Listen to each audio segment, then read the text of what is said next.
we are with Representative Sharon Wylie from the 49th District. This is the second week of session. How are you doing? Things are moving fast. I'm a little tired, but I'm really exhilarated. I think it's going to be a pretty exciting session.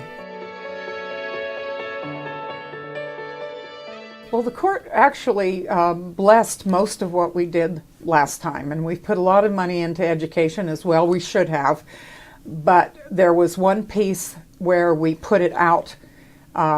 We made the commitment, but we didn't fund it until a couple of years out. And so the court said, you're almost there, but you have to take care of this sooner rather than later. And so we have some work to do on McCleary to get there.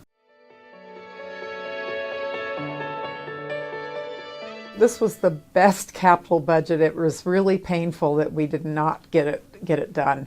It got wrapped together with the Hearst decision, which you know about. There is a lot of work being done, and I hear that there's an agreement being reached. So I'm very, very hopeful that we will get that capital budget done. It is important to every corner of the state. It's important to our schools. We can't do a lot of the things that we funded without building those classrooms. We've got some major projects in Clark County that have total support from our entire delegation and from our communities, and those are in the capital budget. So it's critical, and I believe that we're going to get there. It was kind of interesting.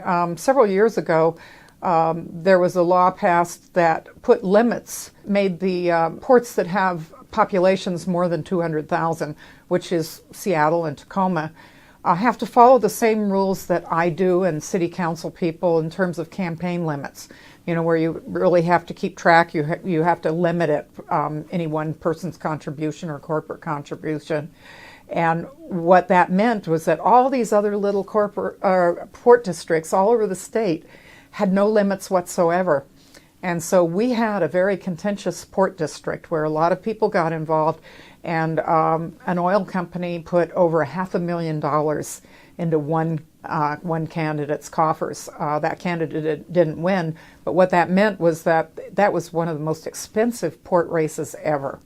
And it was just obscene. And so my bill would mean that all ports have to follow the same rules that every other elected position follows in the rest of the state. And it's pretty simple, it seems pretty common sense, and I've gotten a lot of support for it.